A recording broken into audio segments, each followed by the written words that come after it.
From Mamma Mia, welcome to The Spill, your daily pop culture fix. I'm Laura Brodnick. And I'm Tina Burke. And we're here today for a very, very special episode that I wait all year for.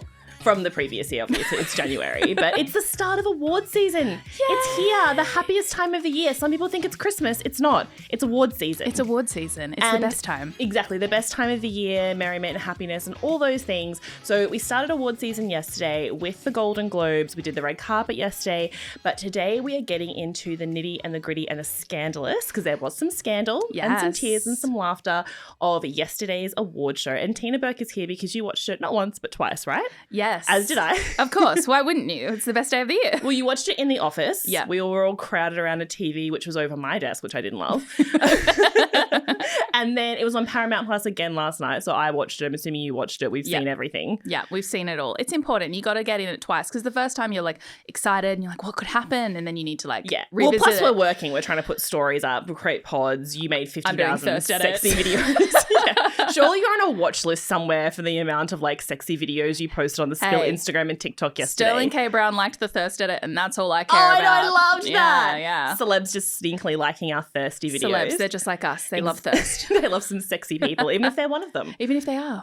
Exactly. Love that. So we're getting into all the big moments from the night, starting off with the winners. So it wasn't an overly surprising night, I don't feel. Well, you called every winner. Yeah. I'm very impressed by myself. Do you have magic powers? After famously claiming last year that I didn't really care who won. But that's because I feel like who I want to win. Don't say that in this room. Yeah, you weren't happy with that. But I feel like the people I want to win never win. But you know what? Yesterday, loved it. A lot of people I wanted to win won. And I know also you liked the winners, but you also called every winner. It was, again, it wasn't an overly surprising But it wasn't year. surprising. It's not like I'm that talented. There were one or two surprises we'll get into. It's shaping up to be a pretty set award season, which I don't love.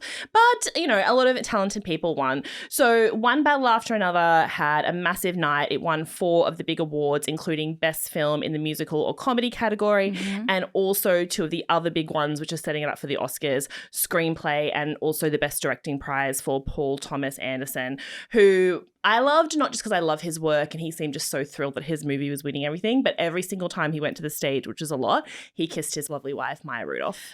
Them like being married is like my favorite thing in the world. So many people didn't know they were married. No. They've been married for decades. Such a good couple. They have like 4 daughters, right? Yeah. And they all look like Maya. Yeah. And I just want to hang out with all of them. Like they should invite me to dinner. No, they look too sassy and cool for me. I couldn't keep up. It's too artsy and funny and brilliant. Can you imagine being the children of Maya Rudolph and Paul Thomas Anderson? Like you would just be the coolest people on the planet. Truly bonkers. And then what are you, also the granddaughter of Minnie Riperton? Yes. Yeah. No, I can't be in the same room as that. Yeah, sorry. Too much. And then also Hamnet took out a few of the prizes, including the really big one for Best Drama. And then going over to TV we won't talk as much about because it was pretty set. Like everyone who won was very deserving and talented, but it was pretty much a clean sweep for Adolescence, which led the way for 4 awards, 3 of the acting awards and also a series award. And then the medical drama, The Pit. No, I said medical drama as if people don't know that. It's just felt Maybe important. They didn't. Maybe there's 3 people who haven't seen it. You don't know. Won Best Drama Series and also then Best Actor went to Noah Wyle. So those are all very deserved, I thought. The Adolescence ones, of course, were very deserved, but also it was kind of a nice tail end because this is kind of the end of their big award season sweep that they've had in the last year. Especially because last year, it came out on like Jan 9, I think. Yeah, I think people were surprised it was even in the mix because it wasn't in the cutoff for last year's Globes. No, of course not. So it had to be this year's Globes. Yeah, so many people were like to me, why did they win again? I'm like, no, they didn't. They've just won every other award. So you're so used to seeing them on stage and seeing them accept an award. I do love them, and it was nice to like have their little, I guess, is this the last or SAG? And then that'll be it. Yeah. Kind of there because it's been the year. It's been like a tail end of their big award season. But yeah, it was nice to see all of the cast getting up and just giving beautiful speeches and people remembering about that incredible show. And they were amazing, but I was slightly sad as a hack's head at the fact that because Adolescence was in like the same category as like comedies and dramas and everything, because they put them in the same categories. It meant that like, this is very personal Tina Burke stuff, but that Hannah Einbinder didn't win for Hacks. I thought that too. You and I were sitting side by side watching, and when Erin Doherty won, obviously like huge applause. And she deserved it too. But it's just so stacked. It's just that she and Hannah shouldn't have been, as you're saying, in the same category. Yeah. Because wildly different shows and performances, even though I feel like Hacks also has a lot of drama. Hacks also has a lot to say on society. exactly, as well as being the funniest show on TV. But anyway, we digress. But we digress. So they're the big winners. So we kicked the show off with a monologue by the host, Nikki Glaser. She hosted last year. She came out swinging with all her jokes and looking super hot. What did you think of her monologue? I thought it was a bit of fun. I don't think it wasn't as like strong. I don't know. Actually, I don't know. I take that back. I rescind that on myself. A lot of people I've seen have said that they didn't feel like it was as strong as last year, but I still think she had some bangers in there. There were really funny moments. My personal favorite was the way she tackled the Leonardo DiCaprio 25 joke. Exactly. That was quite masterful because when she launched into her, so she, again, I feel like that sometimes also when you're hosting a second time, the deck is a little stacked against you in a way because the first time people are giving you like, people with a soul, people who are angry, just hate everything.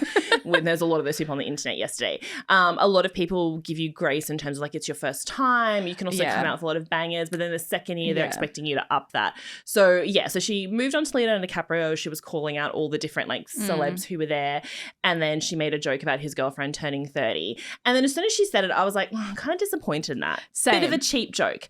But then she says, I'm so sorry. I know that was a cheap joke, but man, we know literally nothing else about you. And I was like, that's so true, Nikki Glaser. That's so true. And truth is the heart of all comedy. Exactly. But it also was interesting because, again, everyone's like, the same joke gets made about Leonardo DiCaprio over and over and over and over again. And it's funny. It's funny, but it's kind of losing its like, don't make a joke unless you can elevate it. So as soon as she made the joke, I'm like, Nikki, you shouldn't have gone there because you can't elevate it. And then she did by saying like, we literally know nothing else about you. You don't give any interviews. You don't talk about yourself. We know nothing about you. And then she said she'd found a magazine from like the 90s. Where he said that he loved pasta and more pasta. And it kind of brought him back on side too because he did the usual like little giggle of, I'm being made fun of. And then he went, that was good. Yeah. And I think it set that tone throughout her whole monologue was like, I'm making a joke at your expense, but in a new and exciting way. She had some interesting things to say. I did love that she tackled the Epstein list in the monologue. Oh, yeah. Like people often talk about Ricky Gervais having been ballsy in his monologues, and that was just like attacking low-hanging fruit. Like she actually said some stuff, and I thought it was great. Yeah, what was the joke? She's like, a lot of A-listers here and a lot of people who were admitted from A-list. Yes. And there was like a nervous laughter in the room. Yeah, and then she kept going. She was talking about it being redacted. She's talking about CBS News, even though it was on CBS in the US. Like she was making jokes about CBS News. Apparently I was reading that wasn't approved by CBS. She like slipped that in. Bold if true. Bold if true. Love. But I like that. She had a little boldness to her, I think. Yeah. And she was like talking a lot about hot men in the audience that she wanted to hang out with. It's like you were in the room. And there's that moment where she was talking about Michael B. Jordan playing twins in Sinners and saying how it was like Michael B. Jordan more like, and was it Nikki B. Jerkin? Yes. And his mum was sipping water in the background. Oh my God. Because it looks like she does a bit of a side eye and then an eye roll. But, like, they put the camera right on her face as Nikki said that. And then she was like, sorry, should have been a DM. This is so crazy. Like, I think that was the wildest thing to me to possibly say. Yeah. Like, it's not that crazy, but, you know, when you're like, oh, my God, Nikki, his mum's right there. I know, but that just made it hot. But all those hot boys have their mums in the room. They do. So what are you supposed to do? Just what else not tell a sexy joke? Not joke and about it? actually, her eye-rolling response made it better. If she had just laughed nervously, it wouldn't have been as funny. No, I loved that. So that was overall, so fun. I thought it was quite good. Like, tackled all the kind of like topical themes as much as she could. When she moved to Jennifer Lawrence looked like she was going to die. I don't know why. She's probably like, don't mention my dog, don't mention my dog. But then she was just talking about her being hot and beautiful, and I'm like, surely that's every day for Jennifer Lawrence. Yeah, surely you'd love that. No, I think Nikki did a good job, especially since like she's done 2 years now off the back of that like abysmal 2024 Joe Coy. Yeah, that was rough for him. Yeah, so like she did have a lot of pressure on her to like bring it back to being funny and like to keep up with like the Tina Feys and the Amy Poehlers, and I reckon she's done it. Yeah, and now she's made us all think about like what is really happening with Leonardo DiCaprio, and that's so important. I'm thinking about it so much because what does he do other than hang out with Kate Winslet, say he cares about the environment and travel on private jets and like date 25-year-olds? Who is Leonardo DiCaprio? Who is Leonardo DiCaprio? A mystery for another day. Exactly. Okay, so getting into the awards of the night, one of the first awards was for Best Supporting Actress in a Drama Film. Now, this was a big one because there's a lot of huge names in this category. We had Emily Blunt for The Smashing Machine, No one thought she was going to win that, including her, because like that movie wasn't really well received, doesn't have a lot of buzz. She just looked thrilled to be there. Her and John were having a great time. She had a pretty dress on. Great for her. Elle Fanning was kind of in sentimental value as kind of, it's this tipping point for her, whether or not she'll get into the Oscars race. So there was a lot of questions around that. Ariana Grande in there for Wicked, of course. Again, fairly certain she'll get the Oscar nomination. Until recently, she was the front runner, and that's why this was important. Amy Madigan in Weapons. A lot of people are just desperate for her to be in the Oscar race. Like, no one actually thought she was going to win. But to be honest, if she was going to win anywhere, it probably would have been the Golden Globes. And I mean, she won the Critics' Choice. So, like, you know. And also Inga Isdota Ilialis, I'm sure I butchered her beautiful name, also from Sentimental Value, being in there, who is so incredible in that movie if anyone hasn't seen it. But the moment belonged to Teyana Taylor, who took home her first Golden Globe for Best Supporting Actress in a Motion Picture for One Battle After Another. And the look on her face, it was such a good way to start the show because she was so shocked, even though she was one of the front runners. I know. But so thrilled. She almost started crying in her seat. She was so excited. It was beautiful. I got little goosebumps watching it happen. I know. I loved how she got up onto stage and she was just so excited and she was talking about her family and her children are working on the show and gave a beautiful quote about brown women protecting their softness and their presence and she just seemed so thrilled and gave a shout out to all the other actresses in her category. But one of the best moments is she talked about being a huge fan of Julia Roberts, like obviously girl. Yeah, but, vibes. But then as she was going up, because the tables was so, which let's talk about the tables. Let's get an interior designer. Who planned What's that going on? room? Yeah. It's always a little bit of a tight squeeze, but no one could get through the tables. This was diabolical. Like, we're spending 30 seconds watching celebs try to just make a path to the stage. Exactly. And usually, not even just like, sometimes there's a surprise winner, someone who's a supporting actor on like a smaller show wins and they can't get through. But these were all the top tables at the front with the people who are expected to win. Yeah. Couldn't get through the tables, finding their way around, accidentally tripping over the hem of J-Lo's dress or like knocking into Sean Penn and no one knew where to go. So as Teyana Taylor walked up, knowing that she loves Julia Roberts parted the seas of the tables for her and was telling people to move and then leaned over and kissed her as she went up. And Teyana Taylor's just like heart was broken in happiness. It was so cute. It's such a lovely like moment. Obviously, it's a lovely moment of recognition for your talent. But for her, she's been working since she was a teenager. Yeah. And like obviously in the space of like choreography and like music videos. And then she was like working with Kanye West and she was involved in music and she was involved in like making these really artsy productions and transitioning to acting. Like I think one of the quotes she said was like, our dreams deserve space. And it's just so beautiful to see her dream come true. Like it's a nice wholesome moment that you go, she deserved that. And it's nice that it went to the right person. Yeah, exactly. And she does seem now like quite a lock for the Oscar. It felt like Ariana was kind of the solid choice a few months ago, but now she's really moved into the front place. Obviously, the Golden Globes aren't the same voting body as the Oscars, so it doesn't necessarily impact it. Like people can win a Golden Globe and not even be nominated for an Oscar. But it's at this time in the campaign where giving a really good Golden Globe speech can influence the people who are voting for the Oscars, especially because Oscar voting has just opened. Yeah. And so I feel because she gave such an incredible speech, everyone was so enamored with her and her talent that really sealed the deal. And how could you not be? It just showed her charm so well. Yeah, exactly. Yeah. So love her, love that movie. Yes. Who else did you love with their acceptance speeches? It was quite it wasn't an overly scandalous show. No. Most of the time we're just like, oh, we love that person. Yeah, it was like, and I love them. I love that like project. A night about the women, right? Yes. The women, especially in the movie categories, it felt all about the women's acceptance speeches. Yeah, for me also, so Jessie Buckley from Hamnet. I mean, also kind of a lock to win. It seemed pretty likely. 100%, but deserved. But very deserved. I hate when the same person just wins all the way through. When the Oscar gets called, everyone's like, yeah, of course. Like there's no excitement, but she does feel a lock to win and deservedly so. We saw Hamnet together. Yes, and it comes out this week. But I saw it like December last year at one of the screenings. Yeah. I was like open mouth sobbing. And Laura Brodnick, who doesn't often cry, I hear there were tears involved. It's the first, look, I'll talk about it more later in the week, so I won't go into a Hamnet review now, but I don't usually close my eyes. In movies, I can watch anything. I close my eyes a lot. Not that it's a bad movie. It just really hit me hard. Yes. But she's incredible in it, and she also looked a little shocked to win, even though she was the front runner, made her way up onto stage and spent a huge deal of time despite being in one of the most critically acclaimed movies of the year, winning one of the biggest prizes, working with incredible producers, directors, cast. She then donated a lot of the time from her speech to talking about a cast member who had made soup on set. And how good the soup was. He brought his own pot. They ate it during filming. It was really good. He cut a lot of potatoes on set. And everyone's like, yeah. Soup guy. Jessie, we love soup. That's great.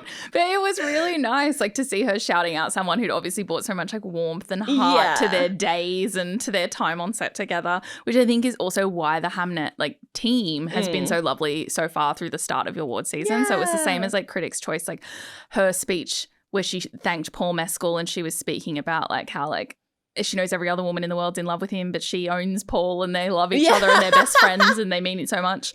And Paul just looks so goofy and because he's so obsessed and in love with her, like platonically, soulmate friendship. It's like a Leo and Kate situation with them, I feel. Like how much they're like bonded. Besties. Yeah. It's funny because Jessie Buckley doesn't usually go to events with her husband. Like she's super private. Yeah. I think a lot of people didn't even know she had a husband. Yeah, you wouldn't know much about her. No. I mean, I don't even think I know much about her private life. I've just loved her and I love movies that she's been in. And I think she should have been in more Oscar awards conversations over the years and she has been. So it's nice that she's having this big moment.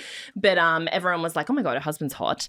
And then when she was on stage, after she dedicated like 5 minutes to Soup Guy, then she goes, and my husband's here. He's having like free canapes and drinks, so he's so thrilled to be here. And that was just it. I think it's also just that they're like normal people who became famous because they love art, and like that's what you love to see in award season is these people whose dreams have come true. A fun, healthy relationship. Yes. She's like, I love you. I'm just gonna make a joke about make a little joke canapes. Yeah. So.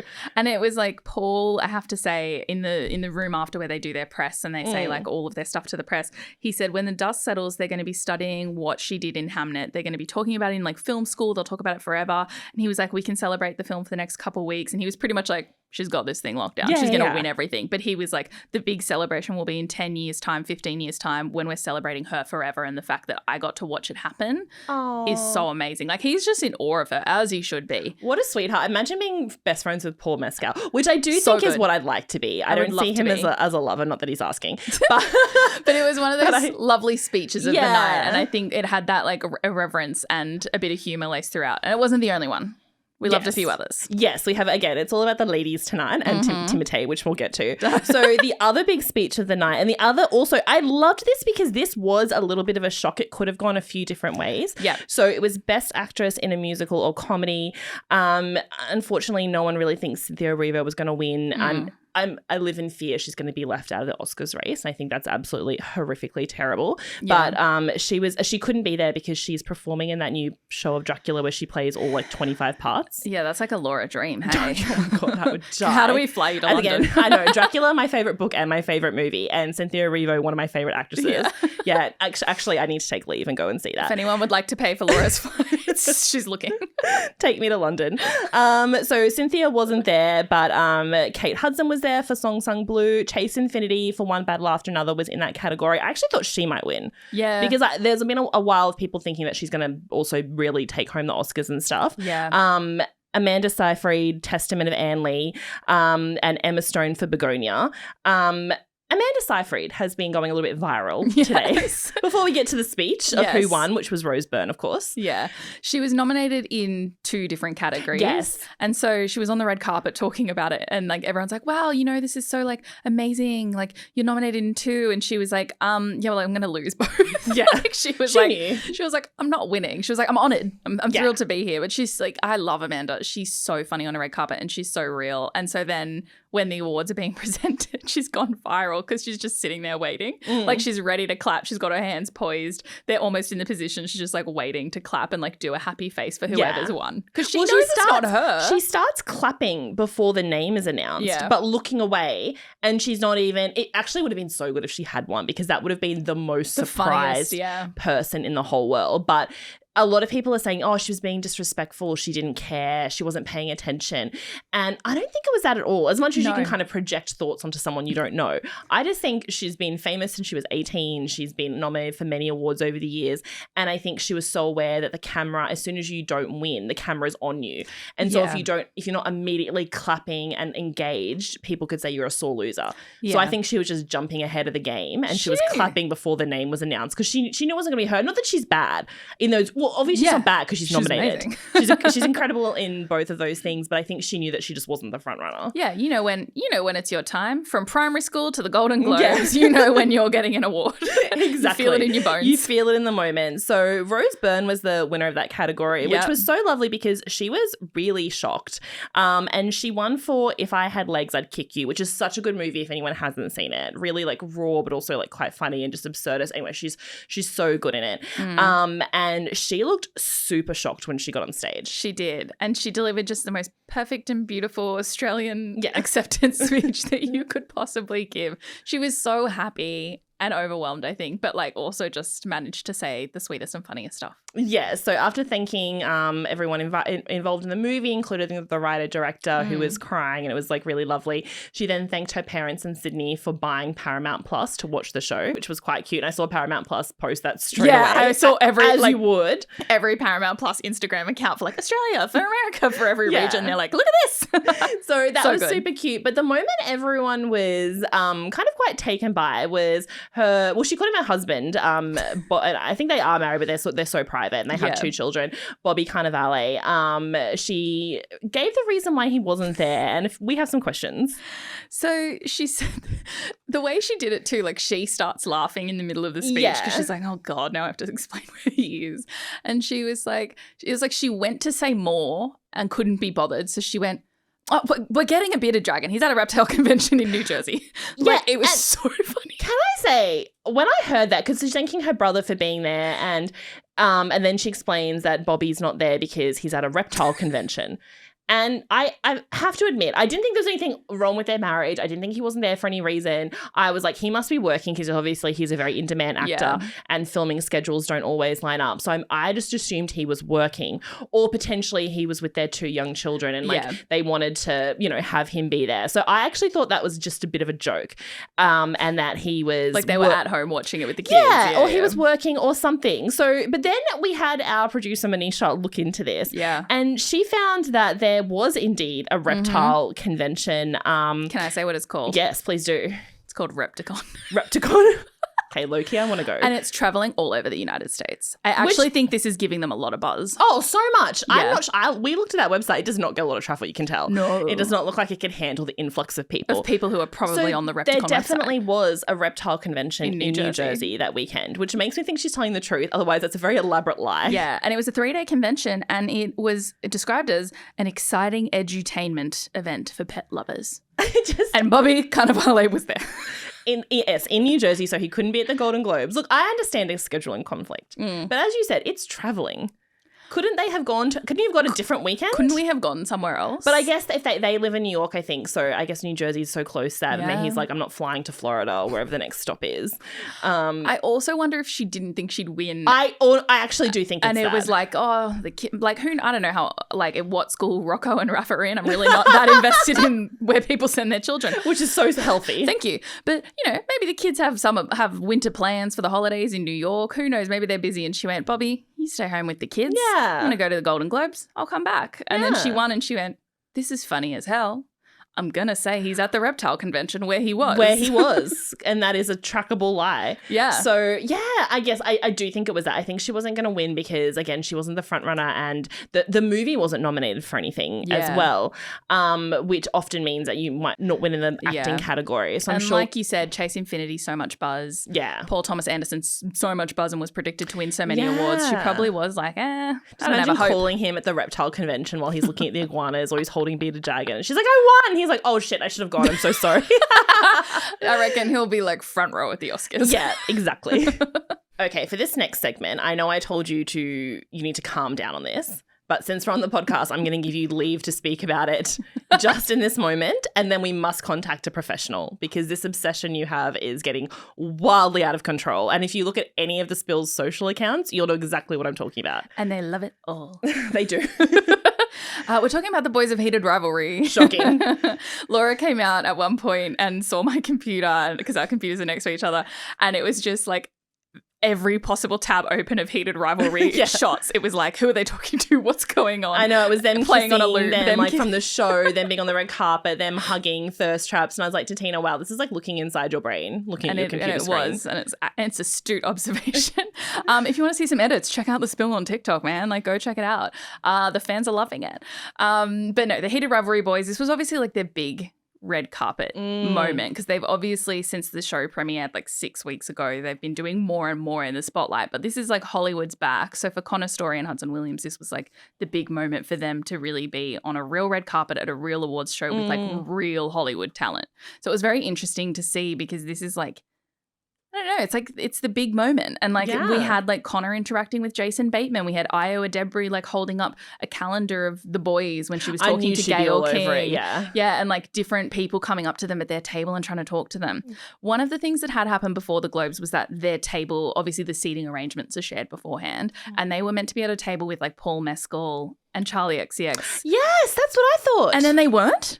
Wow. And they were moved to the back. Someone on that arrangement team is a hater. But I think this may speak to the weirdness of no one being able to cut through the crowd. Maybe something went on with those table arrangements or the table designs and everyone got moved. I don't know, because it was very strange to move them. But they ended up at the back, and they were actually on a table with Kumail and like a few other people. That would have been a fun table. That looks like it was a fun time. But they got mentioned in the monologue. Yeah. They were like the stars of the moment. Yeah. And then they obviously got to present an award together, which was very sweet. They played into like being nervous to be in front of everybody. Yes. And actually, some people may be lacking media literacy, because people were like, is Connor really scared? I was like, no, he's acting, darling. Lacking media literacy. Like, they'll give him an Emmy next year for this performance. That was the whole thing. So Hudson, I always want to call them their character names. Same, I do it all the time. So do correct me if I get it. So Hudson came out looking, because he has come across as like the I'm here for the fame one of the two of them. Like, he's loving the attention. And he's so good at it. So good at being famous straight off the bat. And then Connor came out looking just absolutely terrified. Because even though he's a bit more of the aggressive one in the show, he's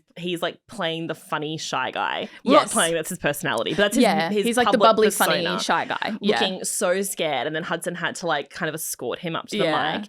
And during their whole speech, everyone was thinking the same thing, which is put the camera behind them. Yes. Because the moment from the show. Yes. It would have been such a lovely parallel. The moment from the show where he slides his hand down the back. Because their characters are presenting on stage together for anyone who hasn't seen it. Because people haven't seen it. Yes, so my apologies. If you have not seen Heated Rivalry, I don't know, maybe check it out, just a suggestion. HBO Max. But in the show, they kind of present an award together on stage, and it's an intimate moment between them. So then it was sort of mirrored on stage at the Golden Globes, and like everyone, including us, was doing like side-by-side shots. One of the things I did love is like so many famous people have spoken about this show. Helen Hunt, Elizabeth Banks. There are so many people in Hollywood who care. And yet, when the boys were on stage presenting together, the people they chose to cut to were the people who could not give less of a crap. Yeah. One of them being Jeremy Allen White. Who looked shocked to be the one that they cut to, and fair enough. And didn't know what to do with his face. No, because he was nothing. If they're talking about a show or a movie you're in, you kind of expect it on camera so people look a bit ready. Yeah. During the monologue, everyone's a little bit ready because you never know who you're going to throw to. But he's probably thinking, this is my moment where I can just like slump in my chair and not pay attention. And they cut to him and he looks shocked, which made me, I did want to ask you about this, because obviously there was so much hype about them being there. There's been so much hype just worldwide about this show. But I felt when they were on stage, or at least the way the camera showed it, it looked like it was falling flat. The room wasn't very warm on them. And it looked like people weren't really getting the joke. And I know part of their joke was saying like, you guys might not have watched us, but like ask your mum, ask your daughter, ask your personal trainer. Like, they know who we are. Yeah. And it kind of felt like, because maybe because you just couldn't hear the laughter in the room, maybe because they chose to pan to people who weren't engaging in it, which is interesting because they could have panned to so many celebrities who would have been like, look like they were dying over them being on stage. Yes. And instead they made it look like the reception to the Heated Rivalry cast being on stage felt very flat. It did look like it fell flat. And then kind of digging into some of those little bits, obviously like it's always a scripted bit and they make silly jokes.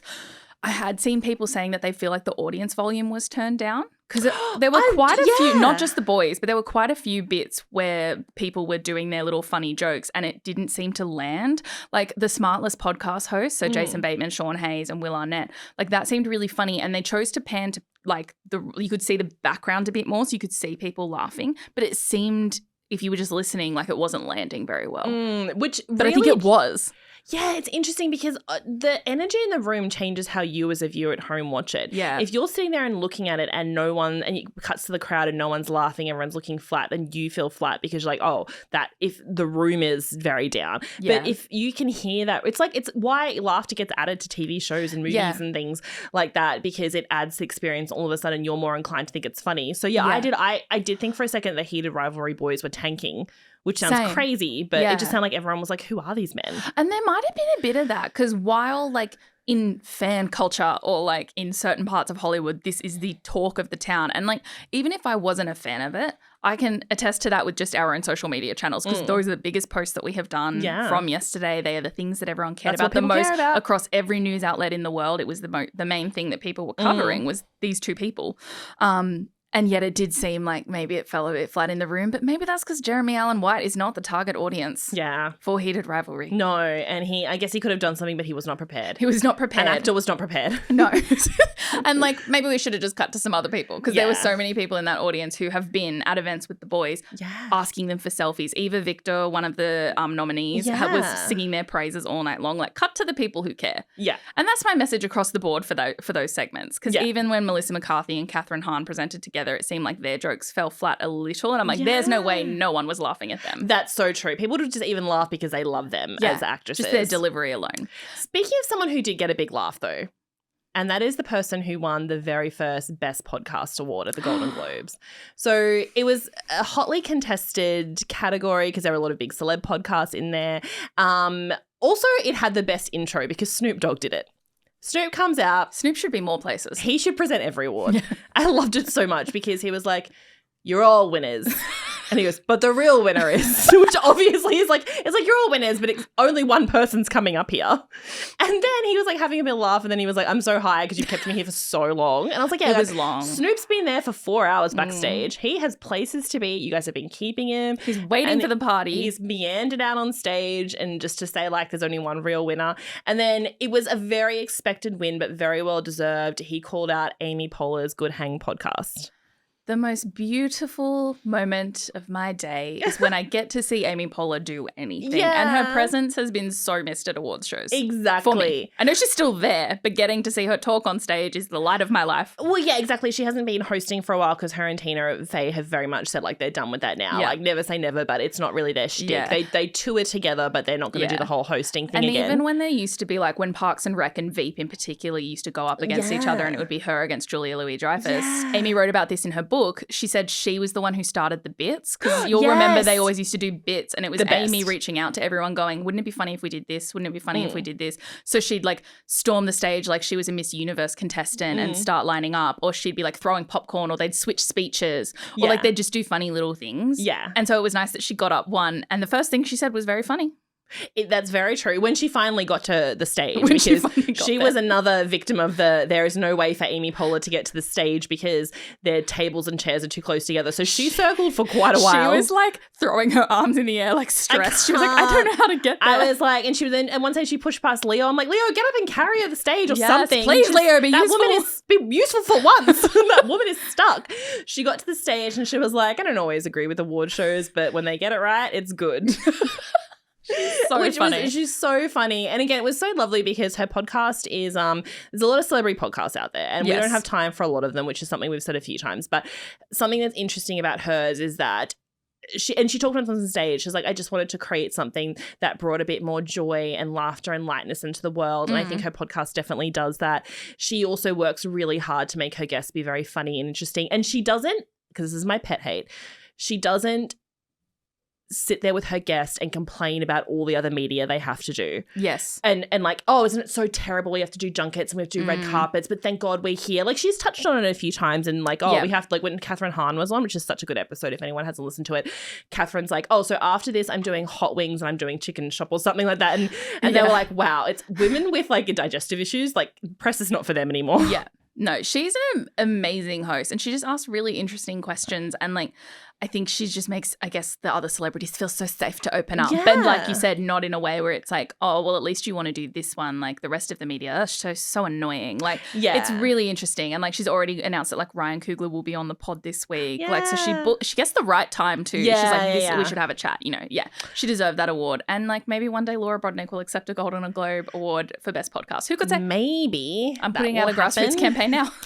My acceptance speech would be so long because, as you know, I can't do anything short. I also loved how when she was doing her backstage bit later on, she's like, they were like, would you ever return to acting? She's like, yeah, I am tomorrow. 5 a.m. is my call time.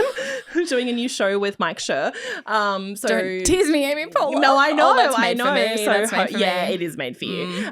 So maybe we'll see her next year on the stage getting an award for that. She deserves every award. I'd give her more. And I did love that she beat her ex-husband to do it. I know they're on good terms and they're good friends and everything, but still a bit of fun. Yeah, exactly. Sorry, Will Arnett. Still a bit of fun. Speaking of a bit of fun, one of the other big awards categories that everyone was looking at because it was very contested was Best Actor in a Musical or Comedy. So we had George Clooney in there for Jay Kelly, and as Nikki Glaser said in her open morning monologue, playing himself, which he does a little bit, but he just looked thrilled to be there, to be honest. He looked stoked. He had a great time. He's fine. Yeah, and he's one of those people who's like, I'm not going to win, but I've won so much before. Amal and I are just here to like have a fun night. And that's great for us. Ethan Hawke for Blue Moon. He's great in that. No one thought he was really going to win, but again, looked just very happy to be there. Lee Byung-hun for No Other Choice. Jesse Plemons for Begonia, who I do feel have a bit of sadness in my heart for Jesse Plemons because when Begonia first came out, everyone did think this was going to be his year to win all the awards. And now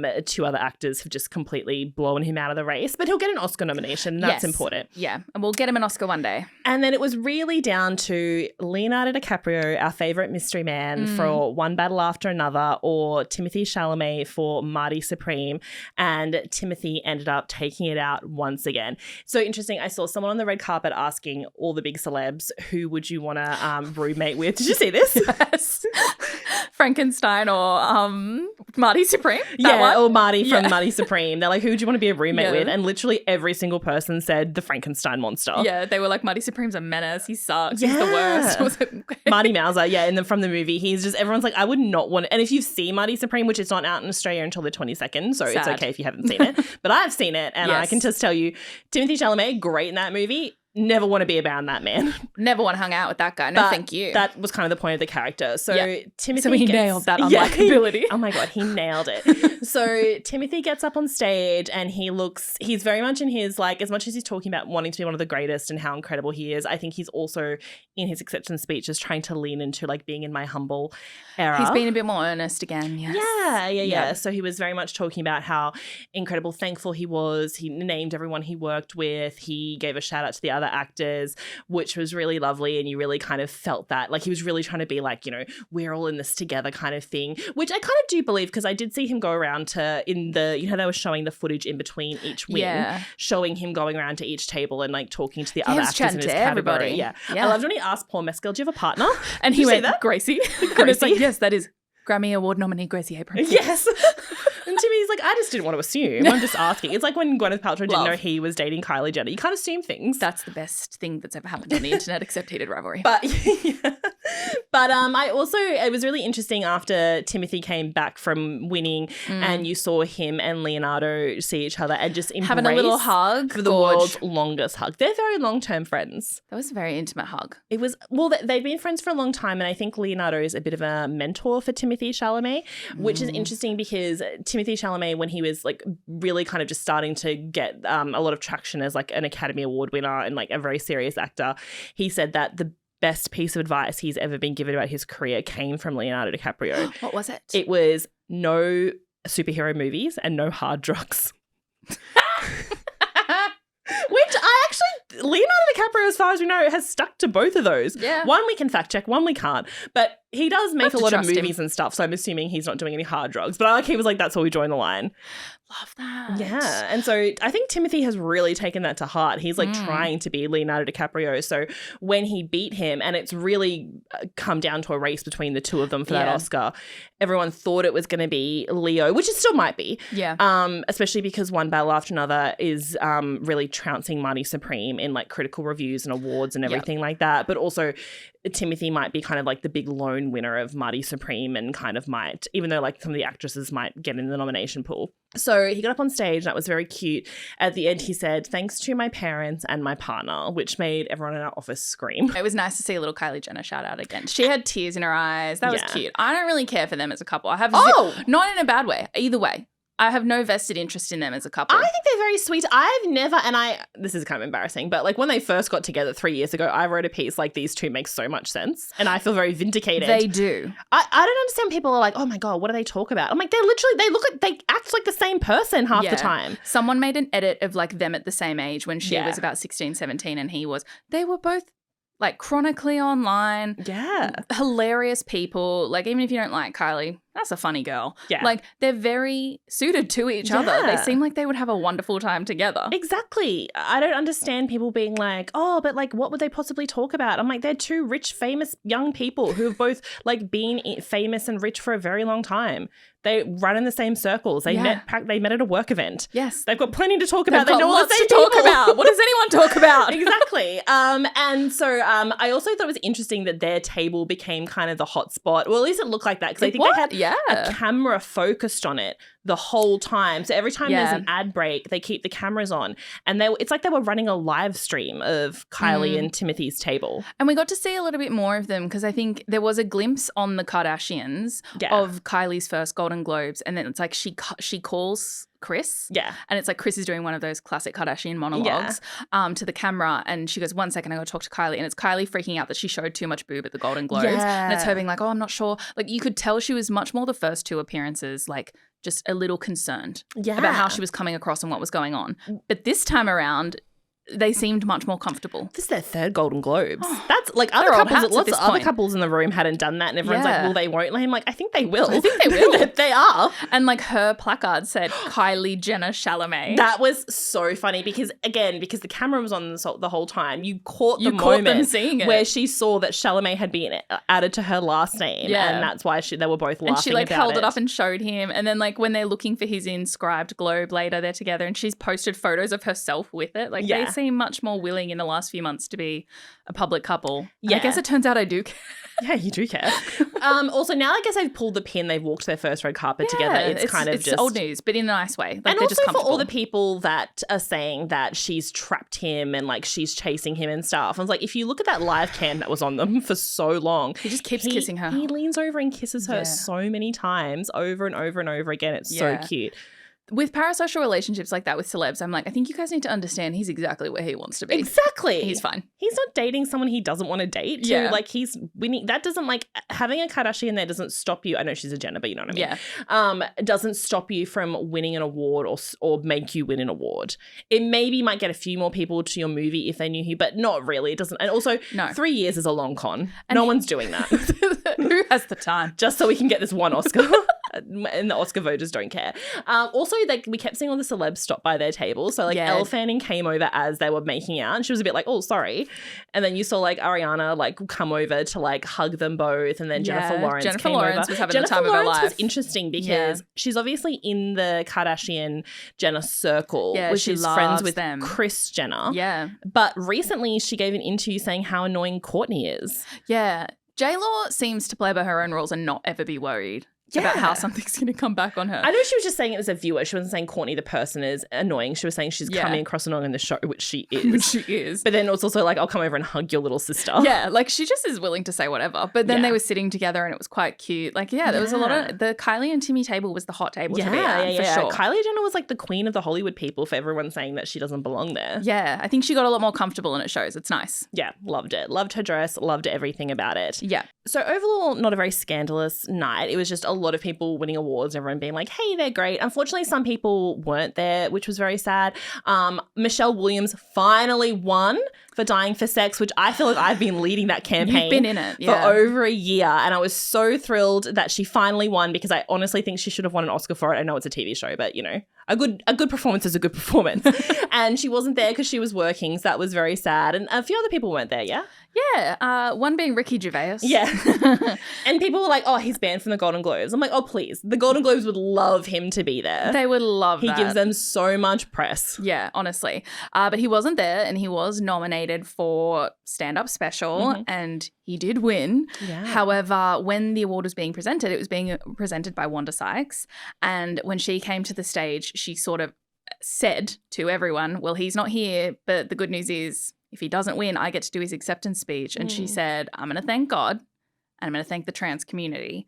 For anyone who doesn't know, Ricky Gervais is very famously an atheist, but also has been in a lot of, I guess, a controversial storm previously several times for what has been perceived to be transphobic comments, especially in his 2022 stand-up special.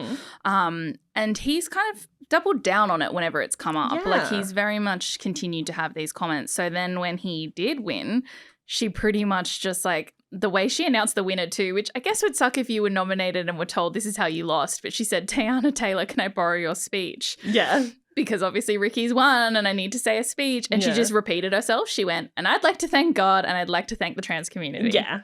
Which I just thought was amazing and deeply funny and personally for me, wonderful because I loved it.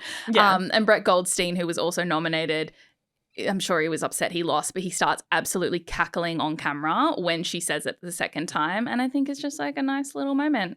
It was nice. Yeah, I don't never love that side of Ricky Gervais when he talks to the trans community. I'm like, dude, you've got some really smart comedy. Stick to that. Yeah. Don't say this sort of stuff.